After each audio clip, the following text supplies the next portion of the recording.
Billionaire was at a Christmas party, until a call said his ex was at the hospital having his baby. Before we begin, drop a comment telling us which city you're watching from, and once the story ends, don't forget to rate it from 0 to 10. Oh, and make sure to follow our channel for more stories like this. Now, sit back and enjoy every detail. The crystal chandeliers cast warm golden light across the Harlow family estate, illuminating faces flushed with champagne and holiday cheer. Christmas Eve had always been sacred in the Harlow household, a night when business calls were forbidden and family took precedence over fortune. Tonight should have been no different. Dorian Harlow stood near the marble fireplace, his tall frame impeccably dressed in a charcoal Tom Ford suit that emphasized his broad shoulders and athletic build.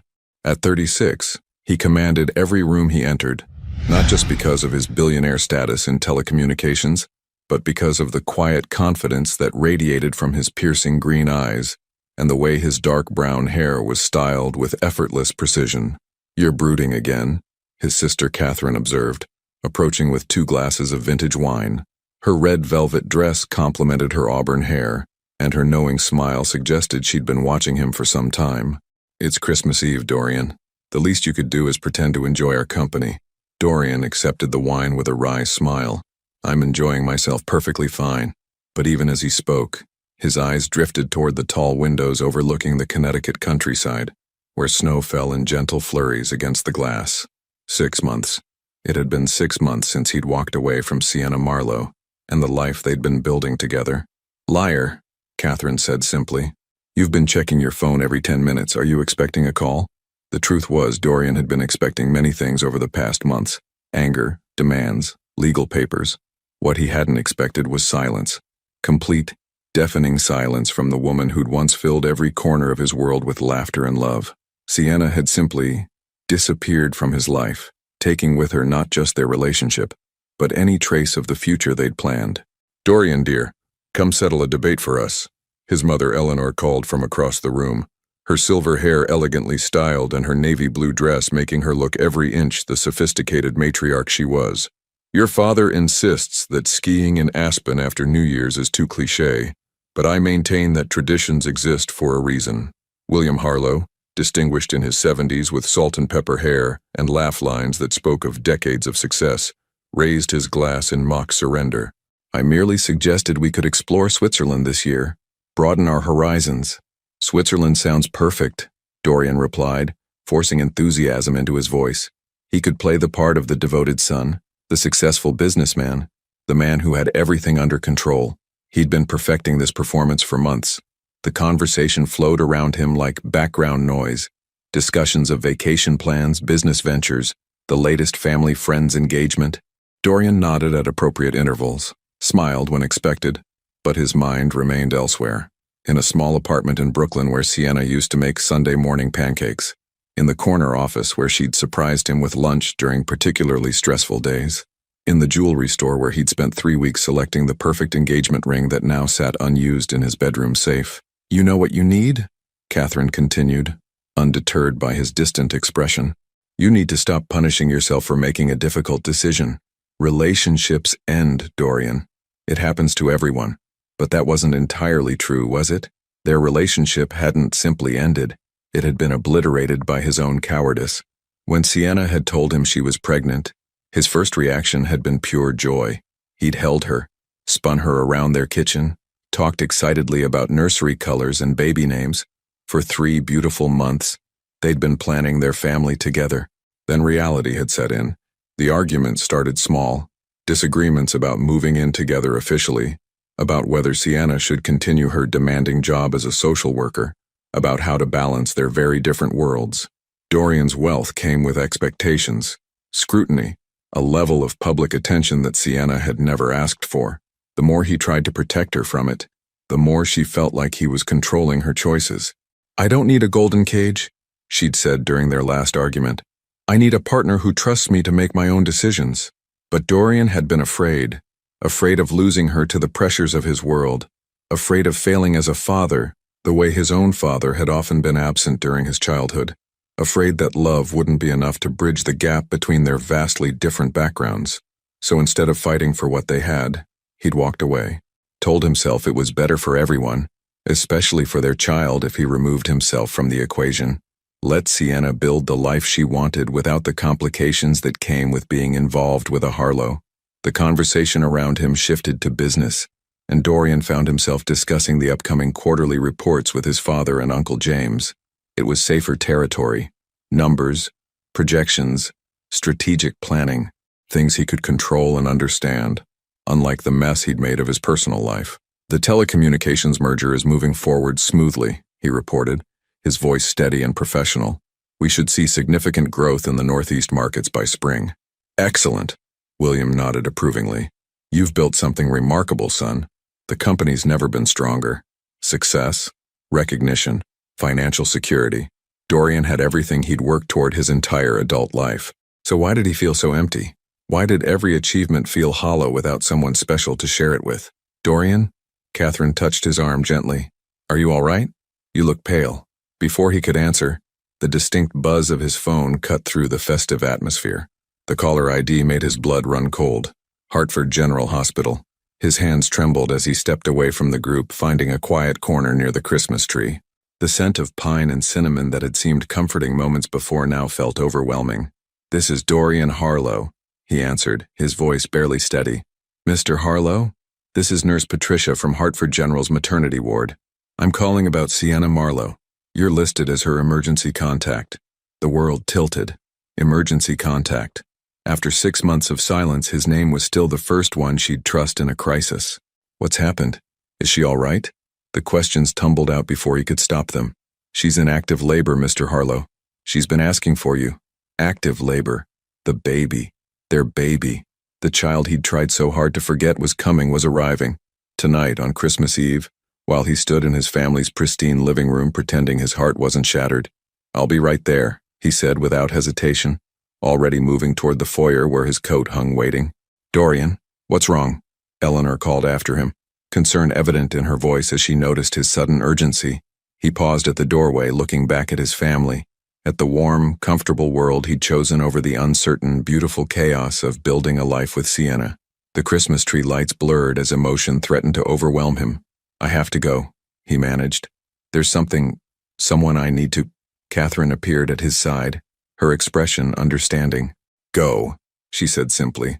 Whatever this is, go. Dorian grabbed his coat and car keys, his mind racing as he stepped out into the snowy Connecticut night.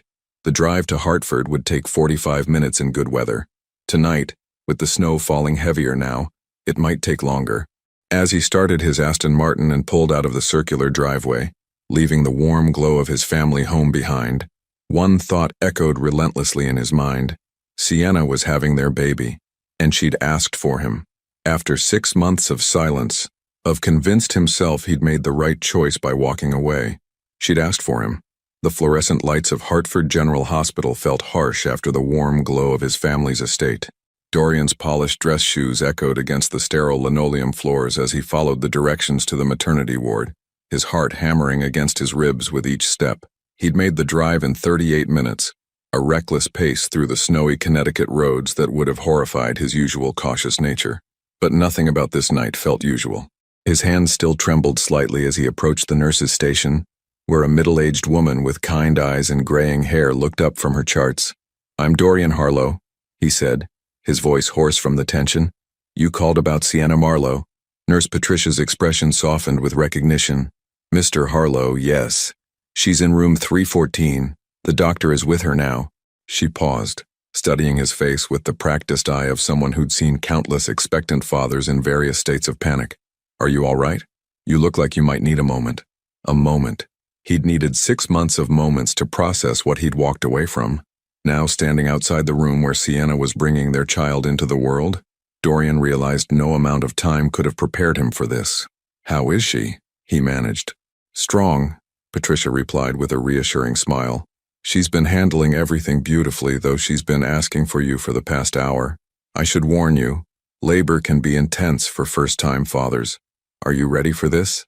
Ready. The question seemed almost laughable.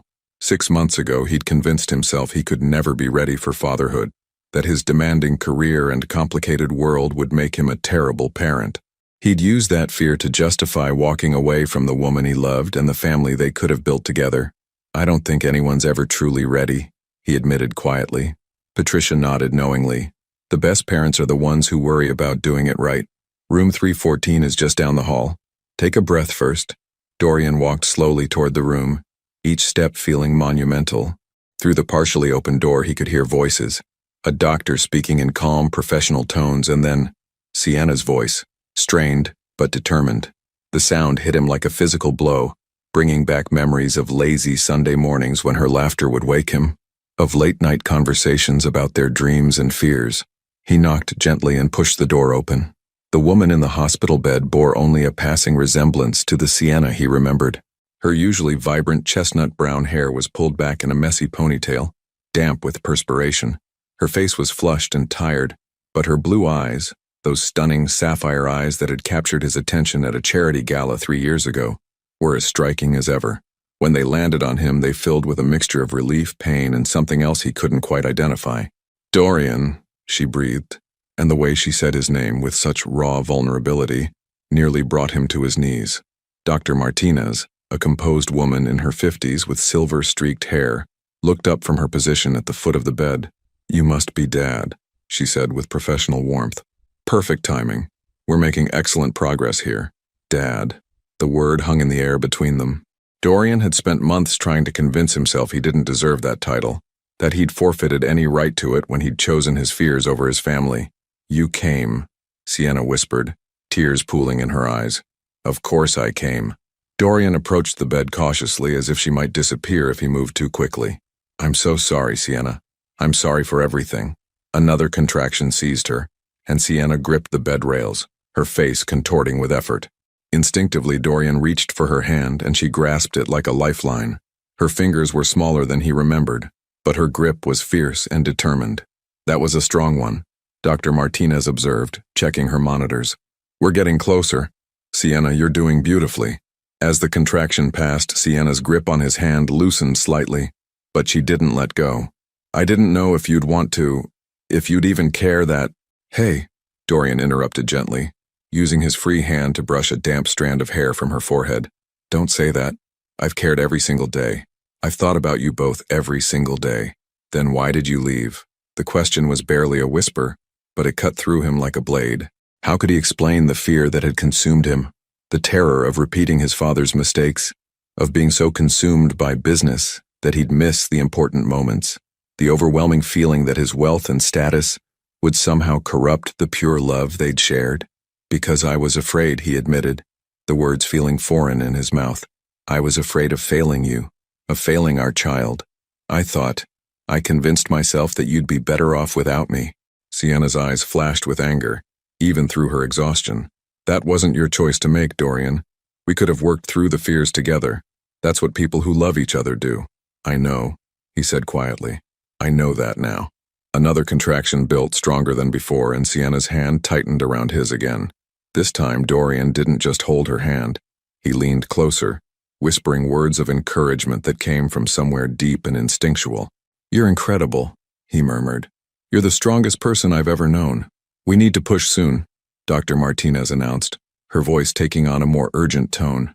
"Dad, are you staying for the delivery?" Dorian looked at Sienna questioningly. After everything he'd put her through, he had no right to assume his place in this moment. But she nodded, tears streaming down her cheeks. "Stay," she whispered. "Please stay." "I'm not going anywhere," he promised. And for the first time in 6 months, he meant it completely. The next 20 minutes blurred together in a haze of coaching breaths, encouraging words, and the gradual realization that he was witnessing the most miraculous thing he'd ever experienced. Sienna's determination was breathtaking. Even in her exhaustion, she fought for every push, every breath, every moment that brought their child closer to the world. And then, suddenly, there was a cry. A tiny, perfect cry that silenced every fear, every doubt, every carefully constructed justification Dorian had built over the past 6 months. "It's a boy," Dr. Martinez announced with a smile, holding up a small, squirming bundle. A beautiful, healthy boy. Dorian stared at his son, with wonder and terror and love so overwhelming it physically hurt. The baby was tiny and red and absolutely perfect, with a shock of dark hair and lungs that clearly worked magnificently. "Would you like to cut the cord, Dad?" Dr. Martinez asked. With shaking hands, Dorian performed his first official act as a father, severing the physical connection between his son and the woman who'd carried him safely for 9 months.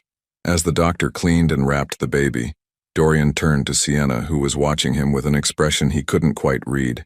"Sienna," he began, but she shook her head weakly. "Not now," she said softly. Let's just meet our son first." Dr. Martinez approached with the baby, now clean and wrapped in a soft blue blanket. "Here's your Christmas miracle," she said, placing the infant in Sienna's arms. Dorian watched as Sienna looked at their son for the first time, her face transforming with a love so pure and immediate that it took his breath away. The baby's eyes were closed, his tiny fists curled near his face, completely peaceful in his mother's arms. "Hello, little one," Sienna whispered, her voice thick with emotion. "I'm your mama." After a moment, she looked up at Dorian. "Would you like to hold him?" Dorian nodded, not trusting his voice. With infinite care, Sienna transferred their son to his arms, and suddenly Dorian understood why people talked about life-changing moments. This wasn't just a shift in his world. This was a complete reconstruction of everything he thought he knew about himself. The baby was warm and solid and so small that Dorian was afraid to breathe too deeply. But as he looked down at his son's peaceful face, something settled into place in his chest. Something that had been missing for longer than just the past 6 months. "What's his name?" he asked quietly. Sienna was quiet for so long that Dorian looked up, finding her watching him with those penetrating blue eyes. "I was thinking," she said slowly, "maybe we could decide that together." The next few hours passed in a surreal haze of gentle chaos that Dorian had never experienced before. The maternity ward had settled into its quiet overnight rhythm, but inside room 314, 3 lives were being carefully rearranged around a tiny person who had no idea he'd just changed everything. Sienna dozed fitfully against the raised hospital bed, her chestnut hair fanned across the white pillow. The exhaustion of labor had finally caught up with her, and Dorian found himself grateful for these quiet moments to simply watch her sleep. Even in rest, she looked different, not just tired but transformed in some fundamental way that went beyond physical changes. There was a new strength in her features, a maternal confidence that seemed to radiate from her even in sleep. Their son, still nameless, lay in the clear plastic bassinet beside the bed, occasionally making tiny sounds that sent Dorian's heart racing with protective instinct. Every flutter of the baby's eyelids, every small movement of his perfect fingers, felt like a miracle that Dorian didn't deserve to witness. The chair beside Sienna's bed was uncomfortable, but Dorian hadn't moved from it in 3 hours. He couldn't. Every time he considered stepping away, even for a moment, the fear that this was all some elaborate dream would overwhelm him, that he'd wake up back in his empty penthouse apartment, alone with his regrets and his carefully maintained distance from everything that mattered. A soft knock at the door interrupted his thoughts. Nurse Patricia entered quietly, her experienced eyes taking in the scene with professional assessment and maternal warmth. "How are we doing in here?" she whispered, checking the monitors and glancing at the sleeping baby. "Good," Dorian replied quietly, though he wasn't entirely sure what good meant in this context. "She's been sleeping for about an hour. That's exactly what she needs." Patricia nodded, making notes on Sienna's chart. "Labor takes everything out of you. She'll need plenty of rest over the next few days." She paused, studying Dorian with those perceptive eyes. "What about you? When's the last time you ate something?" The question caught him off guard.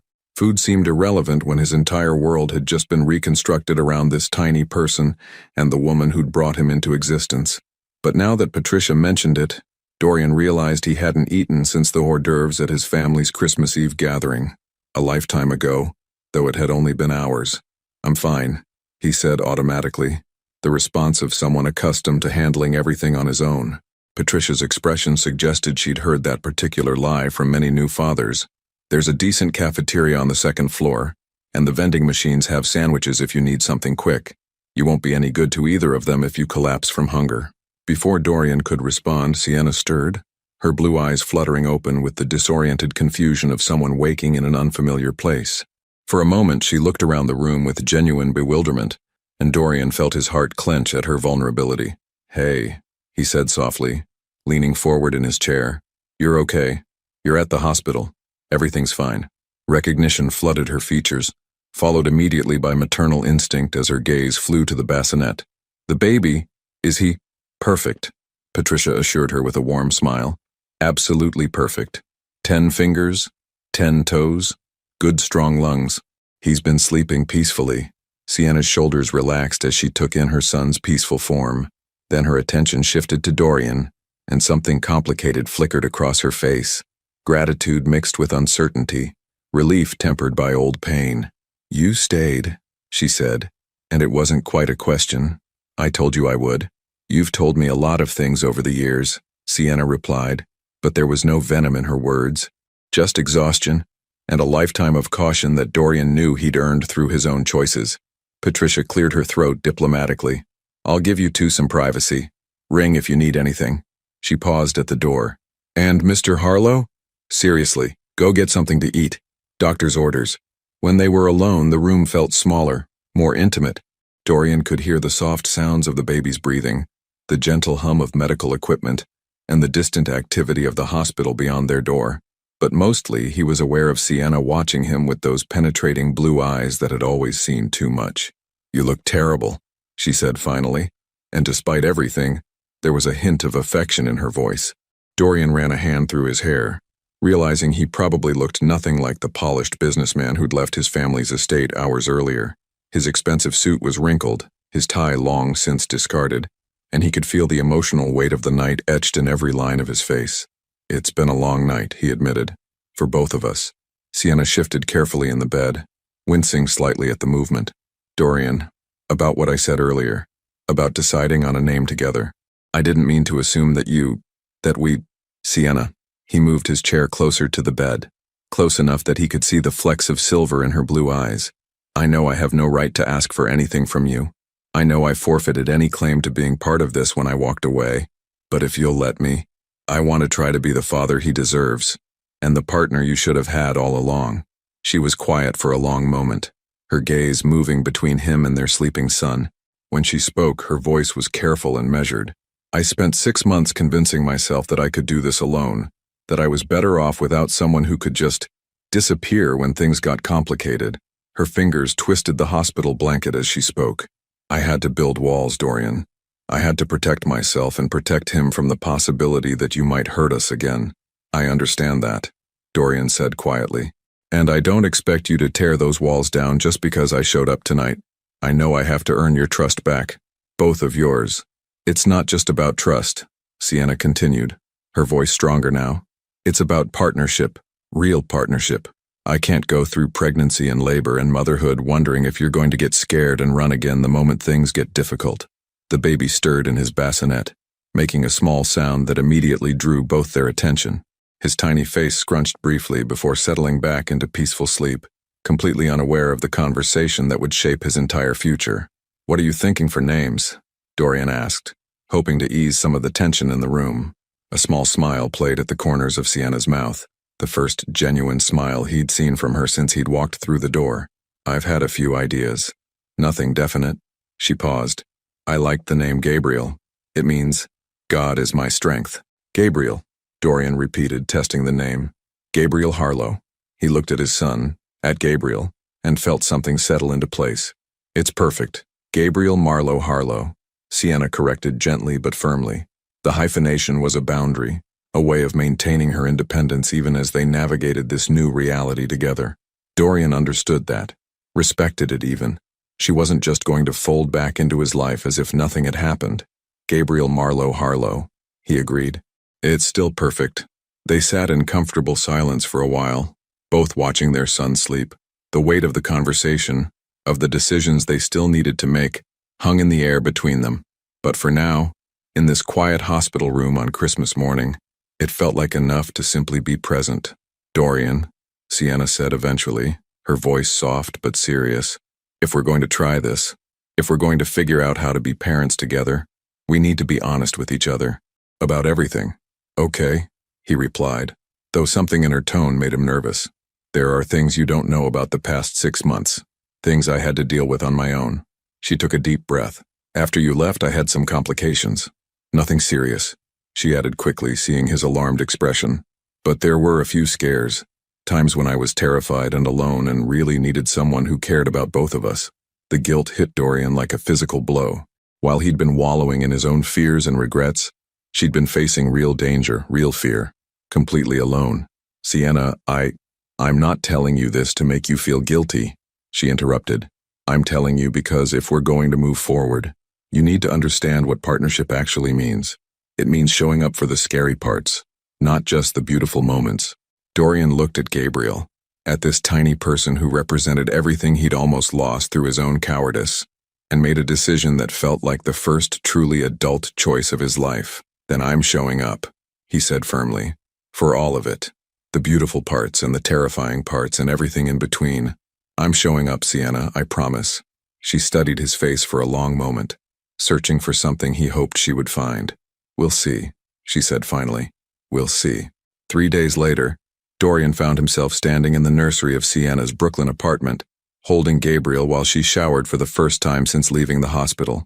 The small room was nothing like the elaborate nursery he'd imagined designing in his penthouse. There were no expensive Italian cribs or designer mobiles.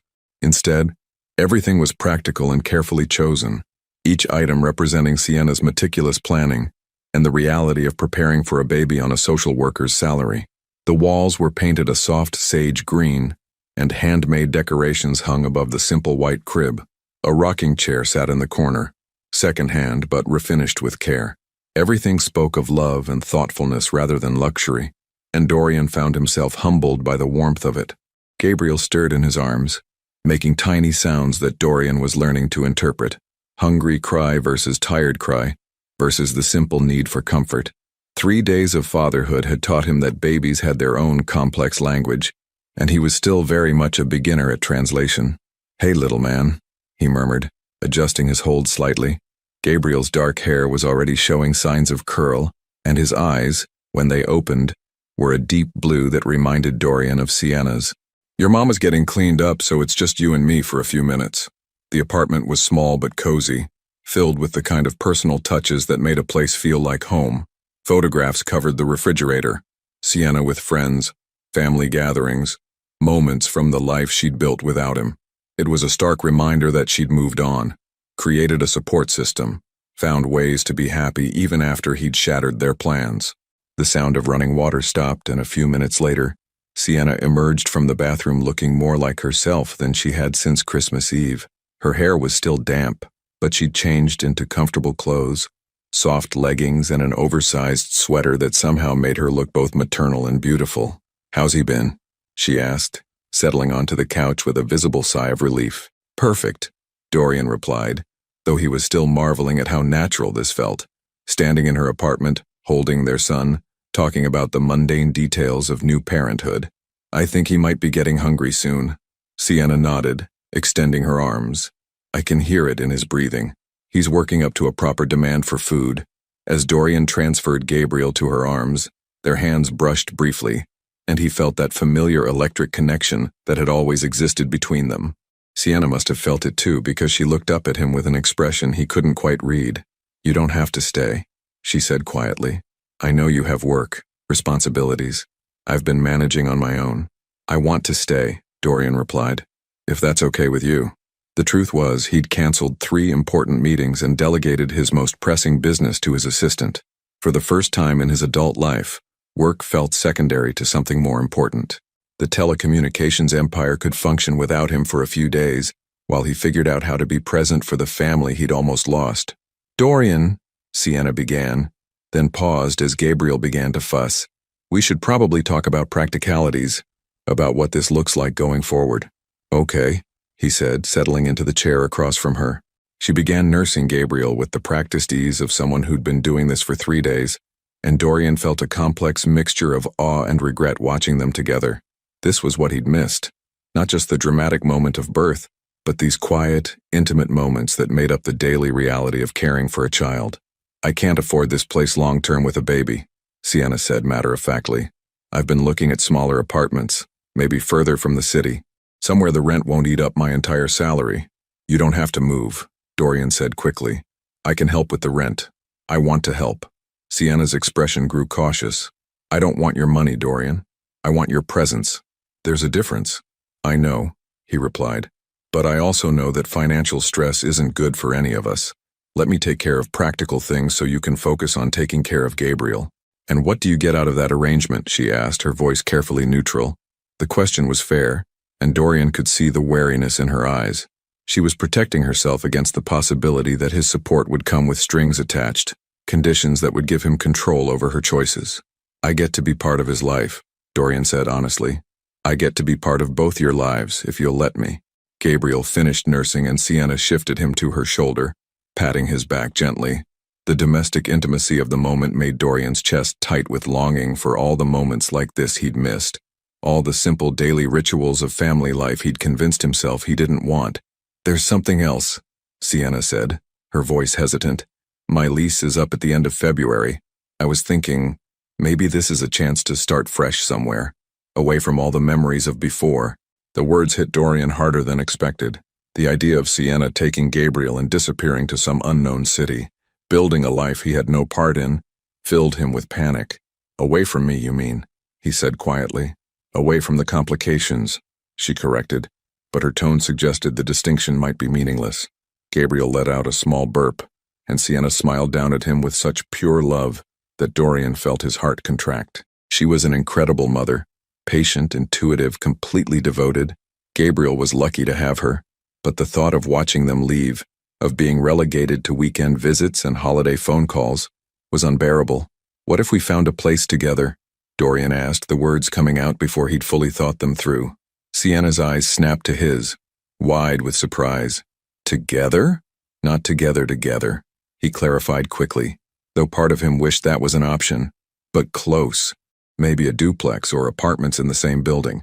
Somewhere Gabriel could have both of us nearby without either of us having to give up our independence." She was quiet for a long moment, considering.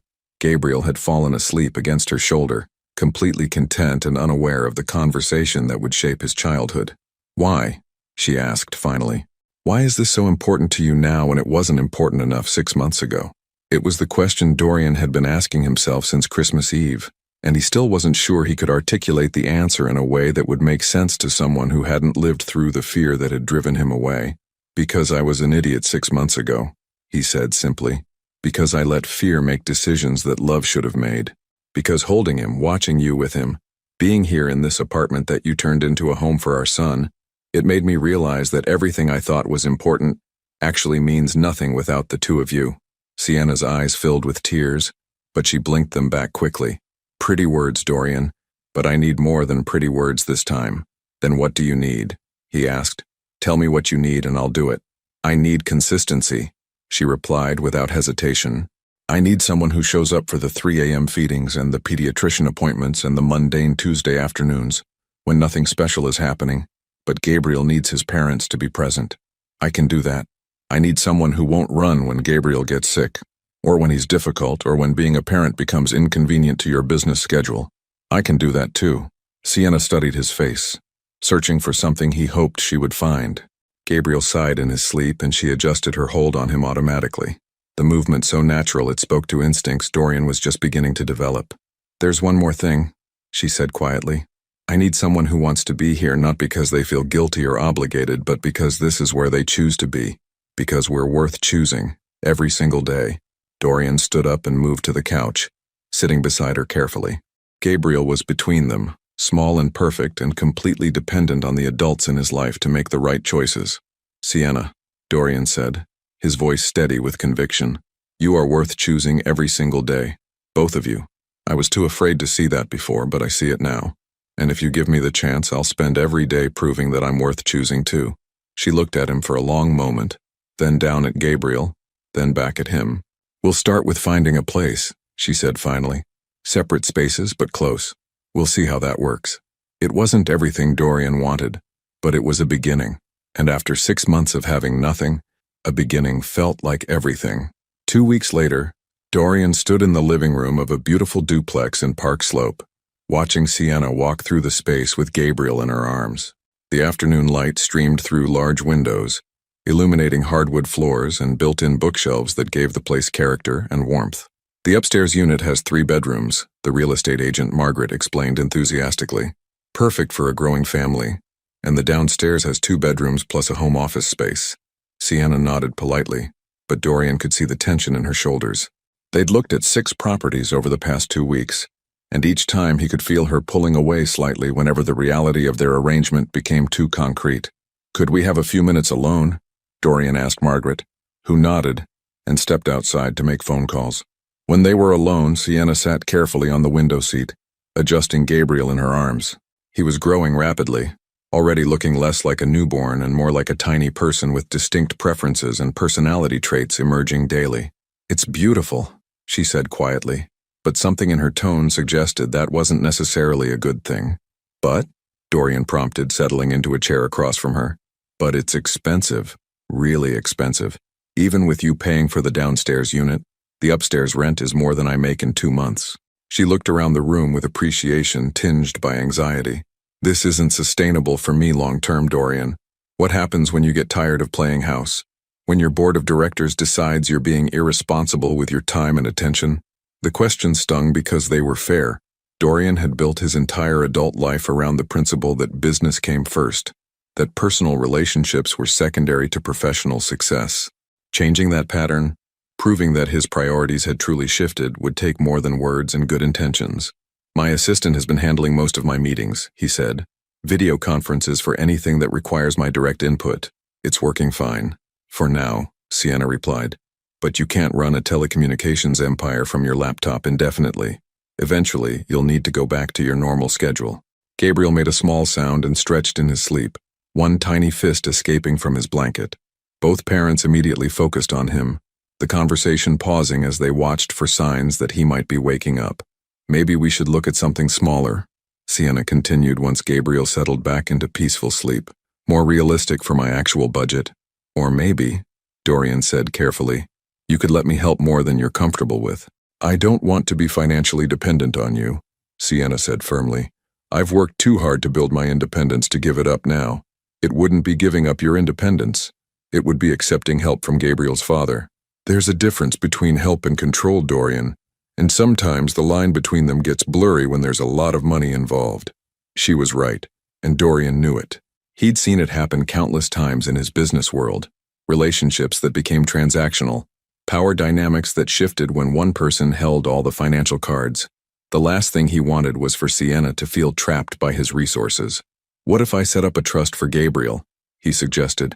"Something that ensures his needs are met without making you dependent on my goodwill." Sienna looked up from Gabriel to study Dorian's face. "What kind of trust? Educational fund? Healthcare coverage? General support? Managed by a third party so you have access to what Gabriel needs without having to ask me for permission? And what about day-to-day expenses? Groceries, clothes, the pediatrician visits that aren't covered by insurance?" Dorian had been thinking about this exact question for days, trying to find a solution that would support his son without undermining Sienna's autonomy. "Child support," he said simply. "Formal legal child support that gives you financial security without strings attached." For the first time in their conversation, Sienna looked genuinely surprised. "You want to formalize this? Legally?" "I want to make sure Gabriel is provided for no matter what happens between us," Dorian replied. "And I want you to feel secure enough to make choices based on what's best for both of you, not what's financially necessary." Gabriel stirred again, this time opening his eyes and looking around with that unfocused but alert expression newborns got when they were trying to make sense of their environment. Sienna automatically began the gentle bouncing motion that seemed to soothe him. "There's something else we need to discuss," she said, her voice taking on a more serious tone. "My maternity leave ends in 6 weeks. I need to go back to work." "Do you want to go back?" Dorian asked. "I love my job," Sienna said without hesitation. "I love helping families navigate crisis situations, and I'm good at it. But I also love being with Gabriel, and the idea of leaving him with strangers for 8 hours a day makes me feel sick." "So don't," Dorian said. "Take more time, or work part-time, whatever you need. It's not that simple. If I don't go back, I lose my health insurance. I lose the professional identity I've spent years building. I lose the security of knowing I can support myself and Gabriel independently." The conflict in her voice was clear, and Dorian felt a familiar surge of protectiveness mixed with frustration at his own limitations. He could solve the financial aspects of this problem easily, but he couldn't restore her sense of professional purpose or eliminate the fear that taking his help would cost her too much independence. "What if you could do both?" he asked. "Keep your job but have more flexibility?" "How?" I know people at several family service organizations in the city. Good organizations that value experienced social workers and offer better work-life balance. Maybe we could find you a position that lets you be the professional you want to be while also being the mother you want to be. Sienna was quiet for a long moment, processing the suggestion. Gabriel had fallen back asleep in her arms, completely trusting in her ability to keep him safe and comfortable. "You'd do that?" she asked finally. "Use your connections to help me find a job?" "Of course I would. Gabriel benefits when his mother is happy and fulfilled. And you've worked too hard to build your career to have to sacrifice it because you became a parent." "Most men wouldn't see it that way," Sienna observed. "I'm not most men," Dorian replied. "At least I'm trying not to be." She looked around the duplex again, but this time her expression was thoughtful rather than anxious. "If we did this, if we took this place and you helped me find a more flexible position, what would you want in return?" "Time with Gabriel," Dorian said honestly, "and time with you, even if it's just as co-parents. I want to be part of your daily lives, not just the guy who shows up for birthdays and holidays. And when your business demands more of your attention, when there are crises that require you to travel or work 18-hour days, then I'll handle those situations differently than I have in the past," Dorian said. "I'll delegate more. I'll prioritize differently. I'll make sure that Gabriel and you come first even when that's inconvenient for business." "That's a big promise, Dorian. It's the most important promise I'll ever make." Sienna stood up and walked to the large window that overlooked a tree-lined street, where other families were walking with strollers and children rode bikes on the sidewalk. It was the kind of neighborhood where Gabriel could grow up safely, surrounded by the rhythms of family life. "Okay," she said finally, turning back to face him. "We'll try it. The duplex, the trust, the job search, all of it. Really? Really.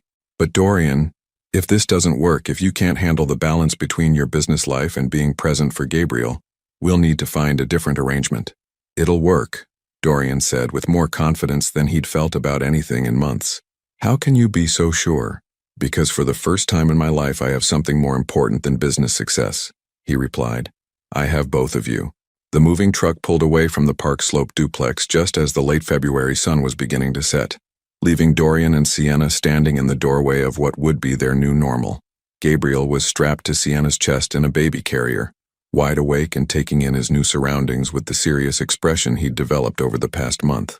"I can't believe we actually did this," Sienna said, looking around at the boxes stacked in what would become Gabriel's nursery upstairs. "Having second thoughts?" Dorian asked, though he sincerely hoped the answer was no. The past 3 weeks of planning, packing, and coordinating had felt like the most productive period of his life, not because of any business deal or professional achievement, but because every decision had been made with Gabriel's well-being at the center. "No," Sienna replied, and she sounded genuinely sure. "Just overwhelmed, I think. Good overwhelmed, mostly." Dorian's own apartment downstairs was still a maze of boxes, but he'd prioritized getting Gabriel's room set up first. The crib was assembled, the changing table stocked, and a comfortable rocking chair positioned by the window where Sienna could nurse while looking out at the tree-lined street. "I should start dinner," Sienna said, though she made no move toward the kitchen. "We've been living on takeout for days." "I can cook," Dorian offered. "Or we can order something else tonight and worry about domestic routines tomorrow." "You can cook?" Sienna asked with surprise and a hint of amusement. "I've picked up a few skills over the years," Dorian replied, realizing how little they actually knew about each other's daily lives despite having dated for 3 years and now raising a child together. "Nothing fancy, but I can manage basic meals." Gabriel made a small sound and both adults immediately focused on him, the conversation pausing as they tried to interpret whether he was comfortable or needed something. It was a pattern they'd fallen into, this shared vigilance that felt both natural and completely foreign to Dorian's pre-fatherhood existence. "He's probably hungry," Sienna said, recognizing the subtle signs that Dorian was still learning to read. "I should feed him before we try to tackle any more unpacking." She settled into the rocking chair they'd positioned in the living room, and Dorian found himself struck by how perfectly she fit into this space. The duplex was beautiful, but modest, a far cry from his penthouse apartment across town, but somehow it felt more like home than anywhere he'd ever lived. "Dorian," Sienna said quietly as Gabriel nursed, "I had a call today, about a job, the family services position." He'd made several calls on her behalf, reaching out to contacts at organizations he thought would appreciate her experience, and offer the flexibility she needed. Community Family Support Services in Manhattan. They want to interview me next week. Her voice was carefully neutral, but Dorian could hear the excitement underneath. It's a senior caseworker position with the option to work from home 2 days a week. That's incredible, Dorian said, and meant it. How are you feeling about it? Nervous, excited, grateful that you made those calls. She looked up at him with an expression he couldn't quite read. It feels strange, having someone advocate for me professionally. I've been doing everything on my own for so long. You don't have to do everything on your own anymore, Dorian said gently. That's the point of this whole arrangement. I know, Sienna replied. It's just, adjustment is harder than I expected. Even good adjustment. Gabriel finished nursing and Sienna shifted him to her shoulder, patting his back gently. The domestic rhythm of it was something Dorian was becoming addicted to. These quiet moments when the three of them existed as a unit, connected by more than just biological ties. There's something else, Sienna continued, her voice taking on a more serious tone. The interview is the same day as Gabriel's 2-month checkup. I know you said you wanted to be involved in medical appointments, but I'll be there, Dorian interrupted. For both. We can schedule the interview around the doctor's appointment, or I can take Gabriel to the pediatrician while you handle the interview. You'd do that? Take him to a medical appointment alone? The question revealed something Dorian was still grappling with. Sienna's lingering uncertainty about his commitment, her need to test whether his promises would hold up under practical pressure. Of course I would. He's my son too. I know. But medical stuff can be overwhelming, and you're still learning how to… Sienna, Dorian interrupted gently. I'm still learning how to do all of this, but that doesn't mean I'm going to avoid the parts that seem difficult. Gabriel needs both of his parents to be capable and present, and I can't become capable if I don't practice. Gabriel let out a small burp and immediately settled back to sleep against Sienna's shoulder, completely trusting in his parents' ability to keep him safe. The sight never failed to humble Dorian, this tiny person who depended on them for everything, who had no choice but to trust that the adults in his life would make good decisions. I've been thinking about something, Sienna said, her voice softer now, about how we explain this to people. The duplex arrangement, I mean. People are going to have questions. What kind of questions? About whether we're together, about what our relationship actually is, about Gabriel's last name and custody arrangements and all the complicated things that don't fit into neat categories. Dorian had been wondering about the same things, but he'd been afraid to bring up the subject for fear of pushing too hard too fast. Their arrangement was working. Better than working, actually. But it existed in a kind of undefined space that left room for misunderstanding. What do you want to tell people? He asked. I don't know, Sienna admitted. The truth? That we're figuring it out as we go? That we're committed to being good parents even if we're not sure what that means for us as individuals? That sounds honest, Dorian replied. Honest doesn't always make people comfortable. Your family, for instance. Are they expecting us to get back together? To get married for Gabriel's sake? The question hit closer to home than Dorian was prepared for. His family had been cautiously supportive of the duplex arrangement, but he could see the questions in their eyes, the assumption that this was a stepping stone toward something more traditional. My family wants what's best for Gabriel, he said carefully. Beyond that, our relationship isn't really their business. And what do you think is best for Gabriel? It was the question that kept Dorian awake at night, the one that made every decision feel weighted with consequence. What was best for Gabriel? Stability? Love? 2 parents who got along? 2 parents who loved each other? 2 parents who prioritized his needs above their own complicated feelings? I think Gabriel needs parents who are present and consistent and willing to put his well-being first, Dorian said finally. Everything else is secondary to that. Even if those parents aren't romantically involved? Even then. Sienna was quiet for a long moment, studying his face. Gabriel had fallen into the deep sleep of a well-fed baby, completely peaceful in his mother's arms. I appreciate that you're not pushing, she said eventually, for more than this. A lot of men would assume that living this close, raising Gabriel together, would automatically lead to picking up where we left off. We can't pick up where we left off, Dorian replied honestly. Too much has happened. We're different people than we were 6 months ago. Yes, Sienna agreed. We are.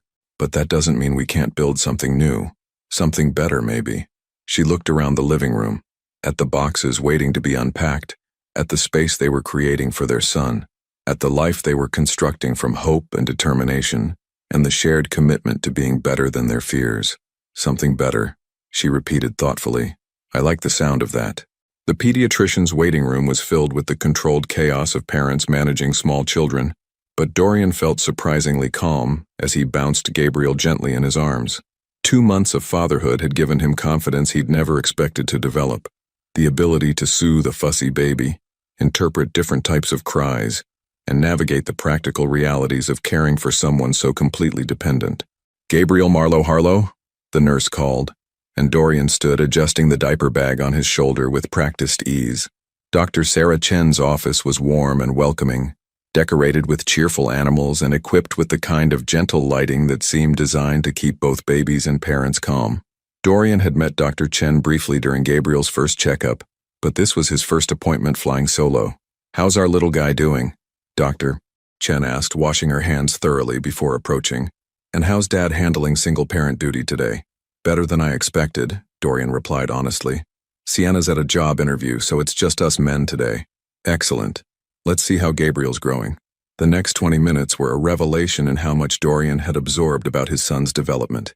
He could answer Dr. A. Chen's questions about Gabriel's sleep patterns, feeding schedule, and the small milestones he'd been reaching. When Gabriel fussed during the examination, Dorian instinctively knew how to position him for comfort, how to use his voice to provide reassurance. He's developing beautifully, Dr. Chen said as she finished the examination. Weight gain is excellent, reflexes are strong, and his social responsiveness is right on track. She paused, making notes in Gabriel's chart. How are things at home? Is he sleeping through the night yet? Not quite, but he's down to 1 or 2 wake-ups, Dorian replied. Usually around 2 and 5 a.m. And you're helping with those night feedings? I take the 2 a.m. shift so Sienna can get longer stretches of sleep, Dorian said. We've found a routine that works for both of us. Dr. Chen's expression warmed with approval. That kind of partnership makes a huge difference for new mothers. And for babies, honestly. Gabriel's lucky to have 2 actively involved parents. The comment hit Dorian harder than expected. 6 months ago, he'd convinced himself that Gabriel would be better off without his involvement, that his complicated world would only create problems for his son. Now, holding Gabriel after his checkup, listening to a medical professional affirm that his presence made a positive difference, Dorian felt a deep sense of rightness about the choices they'd made. There is one thing I wanted to discuss, Dr. Chen continued. Gabriel's been exclusively breastfed so far, which is wonderful. But around 4 to 6 months, you'll want to start thinking about introducing some bottle feeding, even if Sienna continues nursing. It gives babies practice with different feeding methods and gives mothers more flexibility. What would that look like? Dorian asked, genuinely curious. Sienna could pump milk, and you could handle some of the feedings. Or you could introduce formula for 1 or 2 feeds per day. The key is making sure Gabriel doesn't develop a preference for only one feeding method. Dorian nodded, already thinking about how to bring this up with Sienna. She was fiercely committed to breastfeeding, viewing it as both nutrition and bonding time with Gabriel, but he could see how additional feeding options might give her more freedom, especially if she got the job she'd interviewed for that morning. I'll talk to Sienna about it, he said. Good. And Mr. Harlow? You're doing an excellent job. It's not always easy for fathers to feel confident with medical appointments and developmental discussions, but you're clearly very tuned in to Gabriel's needs. As they left the pediatrician's office, Dorian felt a surge of paternal pride that was becoming familiar but never lost its power.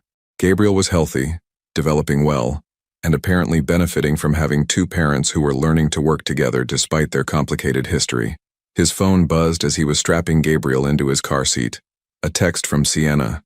Interview went well. How did checkup go? Dorian smiled as he typed back, perfect bill of health. Tell you everything when you get home. Home.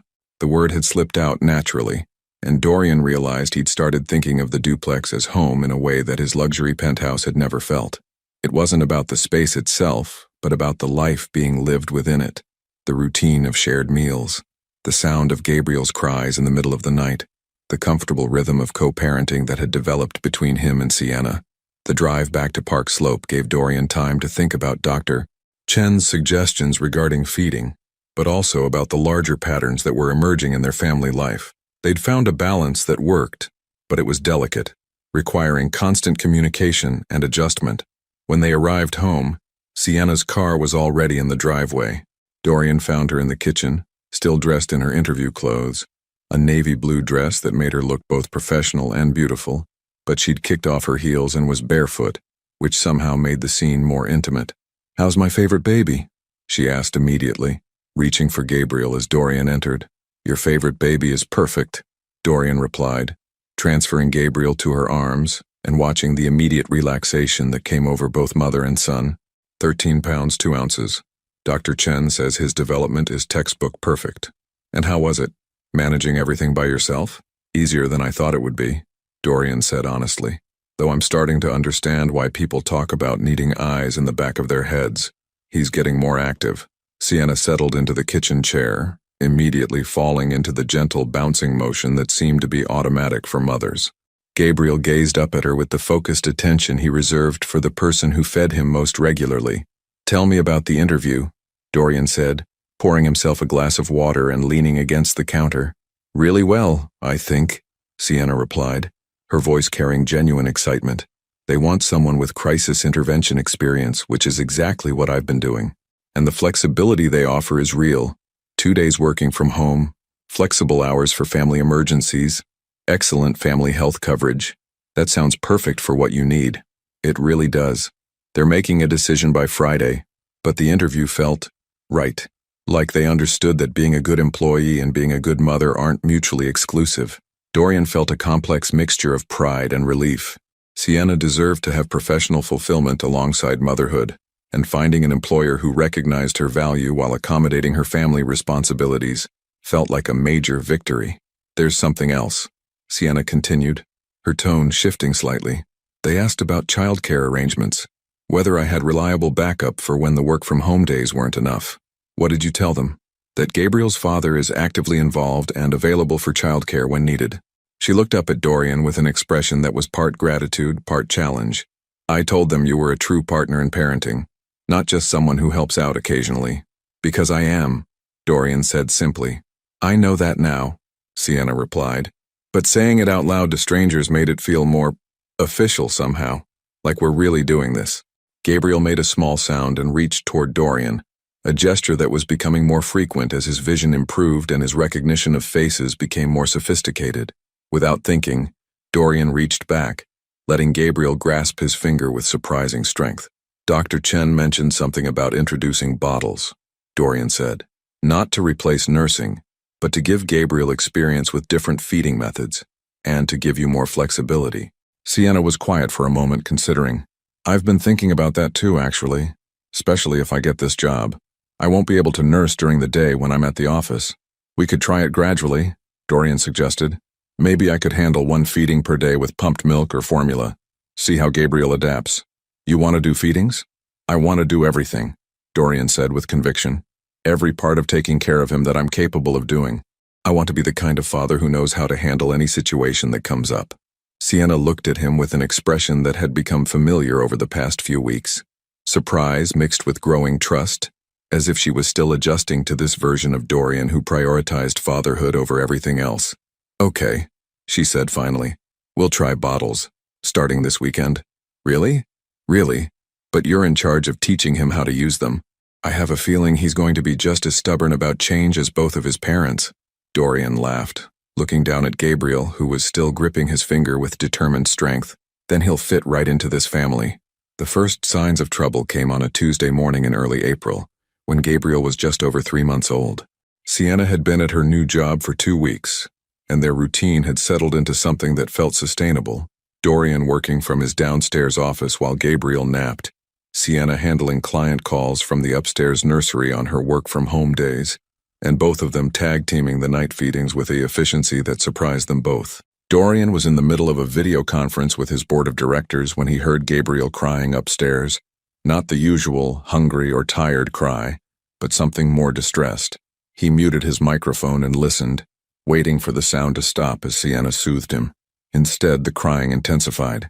"I need to step away for a moment," Dorian told the board, not waiting for their response before ending the call and taking the stairs 2 at a time. He found Sienna in the nursery, holding Gabriel against her chest while tears streamed down her face. Gabriel's cries were different than anything Dorian had heard before, higher pitched, more urgent, and accompanied by a rigidity in his small body that set off every parental alarm bell. "He won't stop crying," Sienna said, her voice thick with panic. He won't nurse. He won't take a bottle. He feels warm but not feverish. Something's wrong, Dorian. Something's really wrong. Dorian moved to them immediately, placing a gentle hand on Gabriel's back. The baby's skin felt warm, and his usual responsiveness to familiar voices was completely absent. "How long has he been like this?" Dorian asked, keeping his voice calm despite the fear rising in his chest. 20 minutes, maybe longer. He woke up from his nap crying and he hasn't stopped since. Sienna's hands were shaking as she tried to position Gabriel differently. "I've tried everything, feeding, changing, singing, walking. Nothing works." Dorian looked at his son at the way Gabriel's face was flushed and his breathing seemed slightly labored, and made a decision. "We're taking him to the emergency room," he said, already moving toward the door. "Do you think is it that serious?" Sienna asked, but she was already following him, grabbing the diaper bag and Gabriel's pediatrician information. "I don't know," Dorian replied honestly. "But when a 3-month-old baby cries like that and nothing helps, I'm not taking any chances." The drive to Brooklyn Methodist Hospital was the longest 15 minutes of Dorian's life. He focused on the road while Sienna sat in the back seat with Gabriel, her voice a steady stream of reassurances that she clearly didn't believe herself. Gabriel's cries had subsided to a weak whimpering that somehow seemed worse than the full-volume screaming. "It's okay, baby," Sienna murmured, her own voice breaking. "We're going to get you help. You're going to be fine." Dorian called Dr. Chen's office from the car, explaining the situation and getting instructions to head directly to the emergency room. He also sent a quick text to his assistant, canceling the rest of his meetings for the day. Everything else could wait. The pediatric emergency room was designed to be comforting, with soft colors and child-friendly decorations, but nothing could ease the anxiety Dorian felt as they checked in. Gabriel had fallen into an unsettling quiet, no longer crying but also not responding to familiar voices or faces. Gabriel Marlowe Harlow, the triage nurse, called after what felt like hours but had probably been 20 minutes. The examining room was small but well-equipped, and the emergency physician, Dr. Rodriguez, had the kind of calm competence that immediately made Dorian feel slightly less panicked. "Tell me what's been happening," Dr. Rodriguez said, washing her hands while Sienna described Gabriel's symptoms. "The crying started about an hour ago," Sienna explained, her voice steadier now but still tight with worry. "It wasn't his normal cry. It was more intense, and nothing would comfort him. He feels warm, but I didn't think he had a fever. He won't eat, won't respond to us normally." Dr. Rodriguez nodded, approaching Gabriel with gentle movements. "Let's take a look at this little guy." The examination was thorough but efficient. Temperature check, listening to his heart and lungs, examining his ears and throat, checking his reflexes and responsiveness. Gabriel tolerated it all with unusual passivity, which concerned Dorian almost as much as the earlier crying. "His temperature is slightly elevated, 100.2, Dr. Rodriguez reported. "Not dangerously high, but enough to make him uncomfortable. Let me check his ears again." She used a special otoscope, peering into Gabriel's ears with careful attention. When she straightened up, her expression was both relieved and sympathetic. "There's the culprit," she said. "Gabriel has an ear infection. Both ears, actually, which explains why he was so inconsolable. Ear infections are incredibly painful for babies, and they can't tell us what's wrong except through crying." "An ear infection," Sienna repeated, sinking into the chair beside the examining table. That's manageable, right?" "Absolutely manageable," Dr. Rodriguez assured her. "Very common in babies Gabriel's age. We'll prescribe antibiotics, and he should start feeling better within 24 to 48 hours. In the meantime, infant acetaminophen for pain relief and lots of comfort and patience." Dorian felt the tension in his shoulders released for the first time since Gabriel's crying had started. An ear infection was scary when you didn't know what was wrong, but it was treatable, temporary, something they could handle. "Will this affect his hearing?" Dorian asked, thinking about all the developmental milestones Dr. Chen had discussed. "Not if we treat it promptly, which we are," Dr. Rodriguez replied.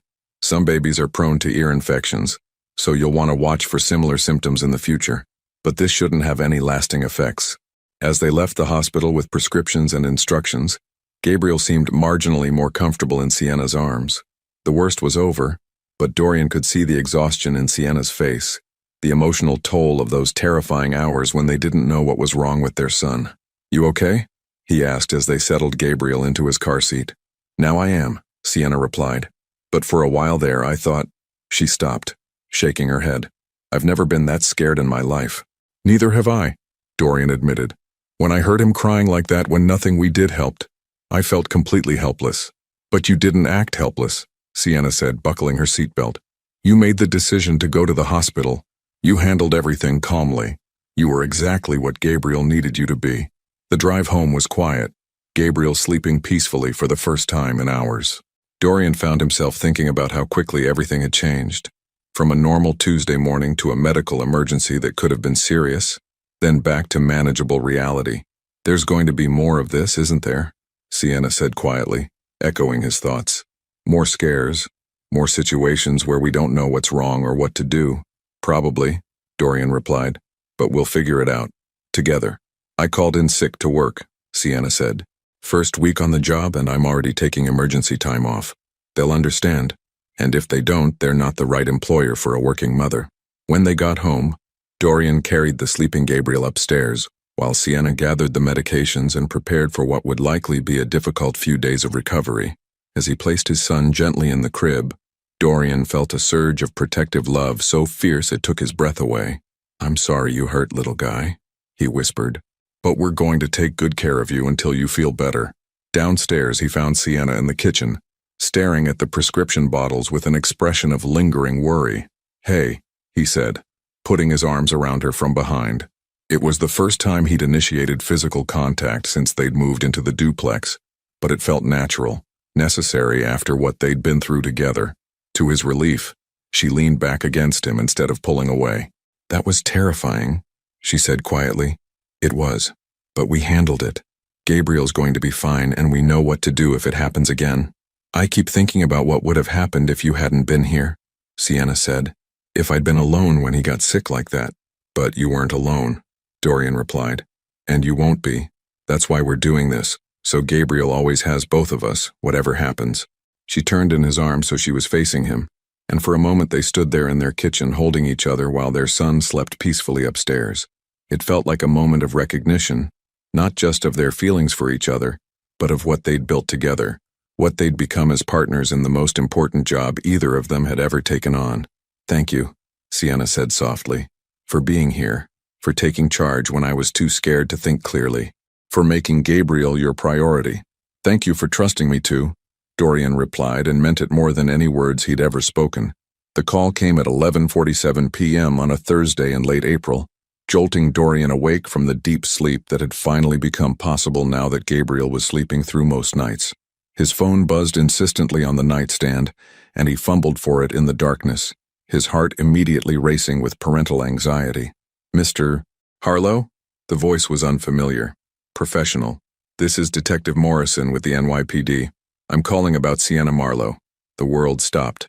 Dorian sat up in bed, instantly alert, his mind jumping to the worst possible scenarios. Car accident, mugging, something terrible that happened to women alone in the city. What's happened? Is she hurt? She's fine, sir, Detective Morrison said quickly. But she's been involved in an incident. She was working late at her office when someone broke in. She's shaken up but uninjured. Dorian was already out of bed, reaching for clothes. Where is she now? Community Family Support Services on West 34th Street. She specifically asked us to call you. Said you were her emergency contact and that you'd need to know because of your son, Gabriel. Of course, Sienna's first thought would be about Gabriel, about making sure he was safe and cared for while she dealt with whatever had happened. I'll be right there, Dorian said, already moving toward the door that connected his apartment to the upstairs unit. Gabriel was sleeping peacefully in his crib, completely unaware that anything had disrupted the quiet routine of their evening. Dorian stood over him for a moment, torn between the need to get to Sienna and the impossibility of leaving their son alone. His phone rang again. Catherine. I heard, his sister said without preamble. Detective Morrison called looking for your emergency contact information. I'm 15 minutes away. Catherine, you don't have to. Of course I do, she interrupted. Sienna needs you and Gabriel needs someone here. I'm already in the car. The relief Dorian felt was overwhelming. Having family who understood, who stepped up without being asked, made him realize how much their support system had grown over the past few months. 25 minutes later, Catherine was settled in the upstairs living room with Gabriel's monitor and a cup of coffee, and Dorian was driving through the nearly empty streets of Manhattan toward Sienna's office building. He found her sitting in the lobby, wrapped in a police-issued blanket despite the warm spring night. Her face was pale but composed, and she was answering questions for a young police officer with the kind of professional calm that spoke to her experience in crisis situations. When she saw Dorian, her composure cracked slightly and he could see the fear she'd been holding back. "Hey," he said, sitting beside her and immediately pulling her into his arms. "I'm here. You're okay." "I know," she said against his chest, but her voice was shaky. "I know I'm okay, it's just—" "Ma'am, if you're ready to continue," the police officer interrupted gently. "This is Gabriel's father," Sienna explained. "My co-parent. He can hear whatever you need to ask." The story that emerged was both frightening and mundane. Someone had broken into the office building after hours, apparently looking for computers or other valuable equipment. Sienna had been staying late to finish case files, working in her cubicle with headphones on, when she heard sounds from another part of the office. "I called 911 immediately," she explained. "I didn't try to investigate or confront anyone. I just hid in the bathroom until the police arrived." "Smart thinking," Detective Morrison said. "The perpetrator was gone by the time we arrived, but we found signs of forced entry and some missing equipment. Nothing from your immediate work area, though." "Were you hurt at all?" Dorian asked, though he'd been told she was fine. "No, just scared. Really scared." Sienna looked up at him. "The whole time I was hiding, all I could think about was Gabriel, about what would happen to him if something happened to me." The words hit Dorian hard, reminding him of how much responsibility Sienna carried, how aware she was of her role as Gabriel's primary caretaker. It also made him realize how much their arrangement meant to her, knowing that Gabriel had another parent who would step in without question. "Nothing happened to you," Dorian said firmly. "You're safe, Gabriel's safe, and you made all the right choices." After finishing with the police and arranging for additional security at the office building, they drove home through the quiet pre-dawn streets. Sienna was silent for most of the trip, staring out the window at the city that suddenly felt less safe than it had 12 hours earlier. "I keep thinking I should feel more upset," she said as they pulled into their driveway. "It was scary, but it's over. No one was hurt. Nothing really happened." "Something did happen," Dorian replied, turning off the engine. "You were in a potentially dangerous situation alone, and that's frightening no matter how well you handled it." "I couldn't stop thinking about what would happen to Gabriel if something had happened to me," she repeated. "I mean, I know he'd be okay with you, but the idea of him growing up without his mother—" "Hey," Dorian said, reaching across the car to take her hand. "Nothing happened to you. You're here. You're safe. And Gabriel is going to wake up in the morning with both his parents exactly where they should be." Inside, Catherine was reading a book in the living room, the baby monitor beside her showing Gabriel's peaceful sleep. "Everything okay?" she asked quietly. "Fine," Dorian replied. "Thank you for staying. I owe you." "You don't owe me anything," Catherine said, gathering her things. "That's what family does." She hugged Sienna gently. "I'm glad you're okay. And if you need anything over the next few days, someone to watch Gabriel, help with errands, anything, just call." After Catherine left, Dorian and Sienna stood in their kitchen, the familiar space feeling somehow different after the night's events. The routine of home, the coffee maker ready for morning, Gabriel's bottles lined up in the refrigerator, the domestic order they'd created together, felt precious in a way it hadn't hours earlier. "I should try to get some sleep," Sienna said, but she made no move toward the stairs. "Are you going to be able to sleep?" Dorian asked. "I don't know.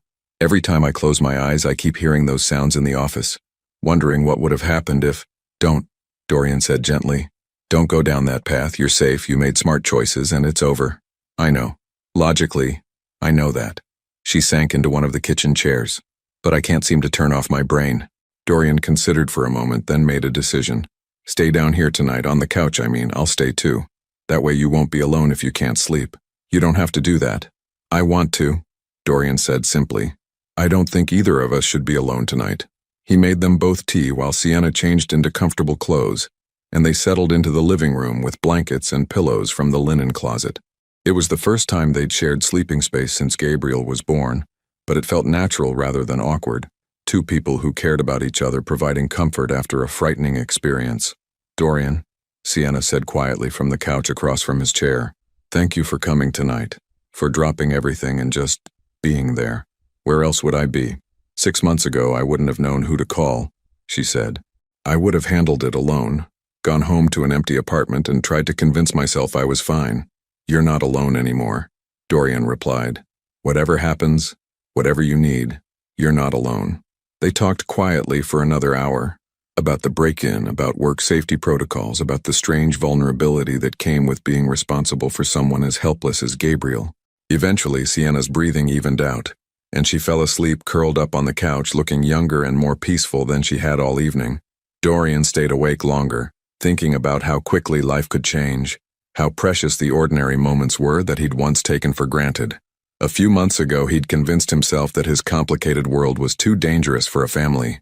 Tonight had shown him that danger existed everywhere, but what mattered was having people who would show up, who would care for each other when things went wrong. As dawn began to filter through the windows, Gabriel's soft cries came through the monitor. Dorian moved quietly upstairs to get him, bringing him down to the living room rather than waking Sienna. "Good morning, little man," he whispered, settling into the rocking chair with Gabriel and a bottle. "Mama had a scary night, so we're letting her sleep a little longer." Gabriel nursed contentedly, completely trusting that his needs would be met, that the adults in his life would keep him safe and comfortable. As Dorian watched the sun rise through their windows, holding his son while Sienna slept peacefully nearby, he felt a deep sense of gratitude for the family they'd built. Imperfect, unconventional, but real in all the ways that mattered. The crisis arrived on a perfect May morning when Gabriel was 4 months old, and their life had settled into a rhythm that felt almost too good to be true. Dorian was in his downstairs office, reviewing quarterly reports while Gabriel napped upstairs with Sienna, when his phone rang with a call that would change everything. "Dorian, we have a problem," his business partner James said without preamble. "A big one. We need you in Singapore. Today." "Today?" Dorian looked at his calendar, which was deliberately light to accommodate his new priorities. "James, I can't just—" "The Meridian deal is collapsing," James interrupted. 3 months of negotiations, $40 million in projected revenue, and their board is getting cold feet. They want to meet with you personally before they walk away completely. Dorian felt his stomach drop. The Meridian deal wasn't just another contract. It was the cornerstone of their expansion into Asian markets, a strategic move that would position their telecommunications company as a global player, rather than just a regional success. "Can't we handle this via video conference or send Thompson? They specifically requested you," James said. "Apparently, there are concerns about your level of commitment to the company. Some of the board members have heard rumors about your reduced involvement, and they're questioning whether we're still the stable partner they thought they were investing in." The irony was bitter. For months, Dorian had been working harder than ever, just differently, more efficiently, more focused, with clearer priorities about what deserved his attention. But in the business world, physical presence was often mistaken for commitment, and his choice to work from home more frequently had apparently been interpreted as a lack of dedication. "How long would I need to be gone?" Dorian asked, though he already knew the answer would be complicated. "A week minimum, maybe 2 if we need to rebuild relationships with other potential partners in the region." 2 weeks. Gabriel would change so much in 2 weeks at this stage of his development, and Sienna was just hitting her stride at her new job, finally feeling confident about the balance between work and motherhood. The timing couldn't be worse. "Let me call you back in an hour," Dorian said. "Dorian, we don't have an hour. The flight leaves in 6 hours, and if we miss this window—" "1 hour, James. I'll give you an answer in 1 hour." Dorian ended the call and sat in the quiet of his office, listening to the sounds of his family above him. Sienna was talking to Gabriel in the soft sing-song voice she used during tummy time, and Gabriel was making the happy gurgling sounds that had become Dorian's favorite soundtrack. This was the test he'd been unconsciously preparing for, the moment when his old life and his new priorities would collide in a way that demanded a clear choice. 6 months ago, he wouldn't have hesitated. The business would have taken precedence over everything else, and he would have been on that plane without a second thought. Now, the decision felt impossible. Upstairs, he found Sienna lying on the nursery floor beside Gabriel, who was pushing himself up during tummy time with the determined concentration he brought to every new skill. "Hey," she said, smiling up at Dorian. "Look how strong he's getting. Dr. Chen said some babies don't do this until 5 or 6 months. "He's amazing," Dorian agreed, settling onto the floor beside them. "Sienna, I need to talk to you about something." Something in his tone made her sit up, immediately alert. "What's wrong?" "Not wrong exactly, but complicated." He explained the situation with Meridian, the ultimatum from James, the implications for his company if he didn't go. Sienna listened without interrupting, her expression growing more thoughtful as he spoke. When he finished, she was quiet for a long moment, watching Gabriel push himself up with increasing confidence. "What do you want to do?" she asked finally. "I want to stay here," Dorian said without hesitation. "I want to be here for Gabriel's milestones and your work presentations and the ordinary Tuesday afternoons that make up real life, but this is your company," Sienna finished. "The thing you've spent years building." "Yes. And if you don't go, you could lose something that represents decades of work and affects a lot of people's livelihoods." "Potentially, yes." Gabriel rolled from his tummy onto his back, a new skill he'd just mastered, and immediately began reaching for the colorful mobile hanging above him. Both parents automatically smiled at his accomplishment, the conversation pausing as they celebrated this tiny but significant moment. "I have an idea," Sienna said slowly. "What if we went with you? To Singapore?" Dorian's voice was incredulous. "Sienna, Gabriel's only 4 months old and you just started your new job. My job has flexibility for family emergencies and this qualifies. As for Gabriel, babies travel all the time. It might be good for him to experience new places. It would be a business trip, not a vacation. I'd be in meetings most of the time, dealing with difficult people and complex negotiations. Then I'd be there to take care of Gabriel so you could focus on saving your deal," Sienna said practically. "And in the evenings, when you're free, we could explore the city together, as a family." The word hung in the air between them. Family. Not co-parents or housemates or people figuring things out, but a family that traveled together, supported each other's professional goals, and faced challenges as a unit. "Are you sure?" Dorian asked. "It would be exhausting and stressful and—" "Dorian," Sienna interrupted gently. "3 months ago I thought I'd be raising Gabriel alone. Now I'm talking about flying halfway around the world to support your business trip. That's not a sacrifice. That's what families do. Even if we haven't figured out what we are to each other."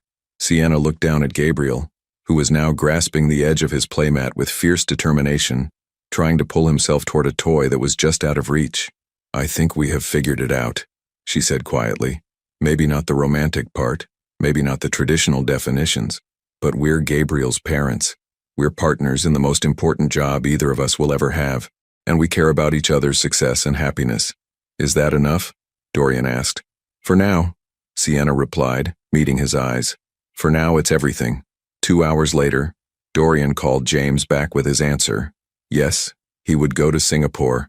Yes, he would save the Meridian deal, but he wouldn't be going alone. "You're bringing your family?" James sounded confused. "Dorian, this isn't a pleasure trip. We're trying to convince these people that you're serious about business." "I am serious about business," Dorian replied. "I'm also serious about being a father and a partner. The people I want to work with will understand that those things aren't mutually exclusive." The next few hours were a whirlwind of activity. Passport checks, flight arrangements, frantic packing of baby supplies and business suits. Sienna called her supervisor to explain the situation, and to Dorian's relief, her manager was not only understanding, but impressed that she was willing to support her family while maintaining her professional responsibilities. "You'll have access to email and can handle any urgent cases remotely," her supervisor said. "Take the time you need." As they stood in the airport that evening, Gabriel sleeping peacefully in his carrier while departure announcements echoed around them, Dorian felt a profound shift in his understanding of what success actually meant. 6 months ago, success had been about individual achievement, about building something that would outlast him, about proving himself in increasingly competitive arenas. Tonight, success looked like Sienna adjusting Gabriel's blanket while reviewing his travel documents, like having a family that chose to support each other, even when it was inconvenient, like being trusted with the most important things in someone else's life. "Flight 847 to Singapore now boarding," the gate agent announced. "Ready?" Sienna asked, shouldering the diaper bag while Dorian managed their carry-on luggage. "With you two?" "I'm ready for anything," Dorian replied. As they walked toward the gate, Gabriel stirring slightly in his carrier but remaining peacefully asleep, Dorian realized that this moment, this choice to prioritize family while still pursuing professional goals, wasn't a compromise. It was the first truly adult decision he'd ever made. The old Dorian would have seen Singapore as a test of his business acumen. The new Dorian saw it as something much more important, the first family adventure, the beginning of a life where love and ambition could coexist, where success was measured not just by what you achieved, but by who stood beside you while you achieved it. "Thank you," he said to Sienna as they settled into their seats, "for coming with me, for believing that we can make this work." "Thank you for choosing us," she replied, adjusting Gabriel in her arms as the plane prepared for takeoff. And as they lifted off into the night sky, heading toward an uncertain future in a foreign country, Dorian felt more grounded than he ever had in his life. 18 months later, the Christmas morning sun streamed through the windows of their Park Slope duplex, illuminating a living room that had been thoroughly ransacked by an almost 2-year-old who possessed both his father's determination and his mother's intelligence. Gabriel stood at the coffee table, carefully placing wooden blocks in precarious towers before gleefully knocking them down, a game that had entertained him for the better part of an hour. "Dada! Look!" Gabriel called out, his vocabulary having exploded over the past few months into a constant stream of observations, questions, and demands for attention. "I see, buddy," Dorian replied from the kitchen where he was attempting to coordinate Christmas breakfast while Sienna finished getting ready upstairs. Very impressive engineering work. The past year and a half had transformed everything about their lives, but gradually, naturally in ways that felt like evolution rather than revolution. Singapore had been the turning point, not just because Dorian had successfully saved the Meridian deal, but because they'd proven to themselves that they could function as a family unit even under pressure. The business trip had stretched to 3 weeks, during which Gabriel had charmed every business associate Dorian introduced him to. Sienna had worked remotely while exploring Singapore's family-friendly attractions, and all three of them had fallen into routines that accommodated both professional responsibilities and family needs. "Mama," Gabriel announced as Sienna appeared on the stairs, wearing a red sweater that brought out the warmth in her brown hair and made her blue eyes even more striking. "Good morning, my love," she said, scooping Gabriel up for the morning cuddles that had become sacred in their household. "Merry Christmas." "Merry Christmas," Gabriel attempted, his version of the holiday greeting that had been getting clearer every day. Dorian watched them together, still amazed by how natural motherhood looked on Sienna, how Gabriel's personality had emerged as a perfect blend of both his parents, curious and determined like Dorian, compassionate and intuitive like Sienna. "Coffee?" Dorian offered, holding up a mug. "Please," Sienna replied, settling onto the couch with Gabriel while he immediately began his morning exploration of everything within reach. Their morning routine had evolved over the months into something that felt both comfortable and intentional. Dorian handled breakfast preparation while Sienna managed Gabriel's complex morning needs. Then they'd switch off depending on who had more pressing work obligations that day. "Your mother called earlier," Sienna said, accepting the coffee gratefully. "She wanted to make sure we knew to bring Gabriel's new winter coat to dinner tonight." Christmas dinner at the Harlow estate had become a tradition that everyone looked forward to, especially Eleanor, who had embraced her role as grandmother with the same elegance and warmth she brought to everything else. "She's been shopping for him again, hasn't she?" Dorian asked with amusement. 3 new outfits, a set of educational toys, and apparently a rocking horse that's being delivered this afternoon," Sienna replied with a shake of her head. "Your son is going to be completely spoiled." "Our son," Dorian corrected automatically, a habit that had developed somewhere around Gabriel's first birthday when the distinction between his child and their child had finally disappeared completely. "Our son," Sienna agreed with a smile that held layers of meaning Dorian was still learning to interpret. The relationship between them had evolved too, though more slowly and carefully than their partnership as parents. They'd moved through the seasons of Gabriel's first year as friends, then close friends, then something deeper that they hadn't quite named but both recognized. There had been moments, hands brushing while passing Gabriel between them, conversations that ran late into the night after he was asleep, shared laughter over Gabriel's latest developmental milestone that felt like courtship, but a courtship built on foundation rather than fantasy. "I have something for you," Dorian said, retrieving a wrapped package from behind the coffee maker. "Dorian, we agreed no gifts this year," Sienna protested, though she was already reaching for the present with obvious curiosity. "This isn't a gift exactly. It's more of a question." Sienna paused, looking up at him with an expression that was suddenly very alert. "What kind of question?" "Open it first."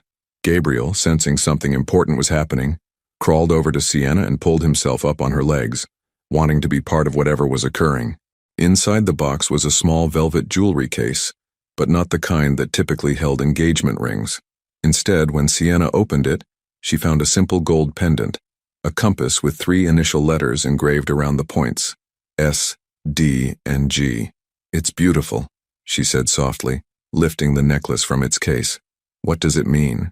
It means that no matter where we go, Singapore, or anywhere else life takes us, we'll always find our way back to each other, Dorian said. All three of us.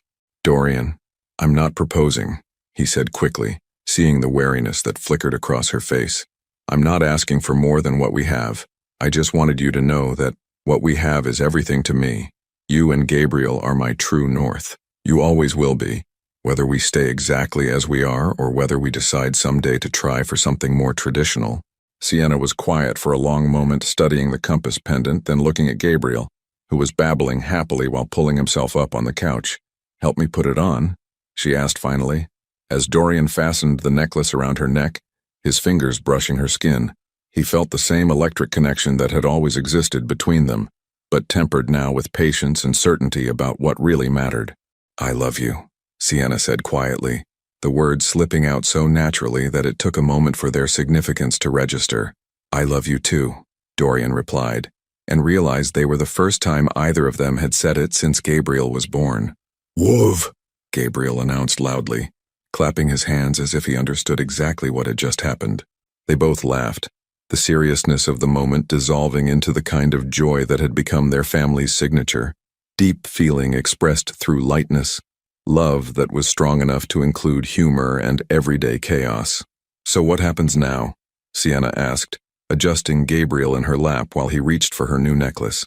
Now we have Christmas breakfast, Dorian said practically. Then we go to my parents' house, where Gabriel will be thoroughly spoiled by his grandmother. Tonight we come home, put him to bed and figure out what our family looks like going forward. And if we can't figure it out, then we keep doing what we've been doing, Dorian replied, taking it one day at a time, putting Gabriel first and trusting that love is enough to build on. Gabriel chose that moment to escape from Sienna's lap and toddle across the room to his toy box, his walking still unsteady but determined. He pulled out his favorite stuffed elephant and brought it back to share, dropping it in Dorian's lap with the generosity that defined his personality. Ellie for Dada, Gabriel announced seriously. Thank you, buddy, Dorian said, accepting the stuffed animal with the gravity such offerings deserved. That's very thoughtful. As Gabriel settled between them on the couch, clutching his second favorite toy while Ellie remained with Dorian, Sienna reached across their son to take Dorian's hand. Merry Christmas, she said softly. Merry Christmas, Dorian replied, squeezing her fingers gently. Outside, snow was beginning to fall, the kind of gentle Christmas morning snow that made everything look peaceful and magical. Inside their duplex, surrounded by the comfortable chaos of toys and family and the promise of a day filled with people who loved them, Dorian felt the deep contentment that came from finally understanding what home actually meant. It wasn't a place or a plan or a perfect arrangement. It was this: Gabriel's sleepy weight against his side, Sienna's hand in his, and the quiet knowledge that they'd built something together that was strong enough to weather whatever came next. Ready for breakfast? Sienna asked as Gabriel began to show signs of hunger-induced crankiness. Ready for everything, Dorian replied, and meant it completely. As they moved into the kitchen together, Gabriel toddling between them while chattering in his developing language about Christmas and breakfast and Ellie, Dorian reflected on how much had changed since that Christmas Eve phone call 18 months earlier. He'd thought he was racing to the hospital to witness the end of something, the final closure of a relationship he'd destroyed through his own fear. Instead, he'd arrived at the beginning of everything that actually mattered: fatherhood, partnership, and love that was strong enough to be rebuilt from honesty rather than built on fantasy. The fire between them had never really been hidden, he realized. It had just been waiting for both of them to become brave enough to tend it properly, to feed it with daily choices and small sacrifices, and the kind of commitment that grew stronger under pressure rather than weaker. Now, watching Sienna help Gabriel into his high chair while humming Christmas carols, Dorian knew they'd found their way to something better than what they'd lost. Not just a relationship, but a family that had been forged through crisis and strengthened through choice. And as Gabriel banged his spoon against his tray in rhythmic celebration of Christmas morning, Dorian smiled, knowing that this was exactly where all three of them belonged. What do you think about second chances and building love on a foundation of friendship and shared responsibility? Have you ever experienced a relationship that became stronger after being rebuilt rather than simply restored? Your participation means a lot to the channel. Please share your thoughts in the comments. Thank you for watching. If you enjoyed the story, please subscribe to our channel and leave a comment below letting us know what you thought. Your feedback and support mean a lot to us. Stay tuned for more exciting stories.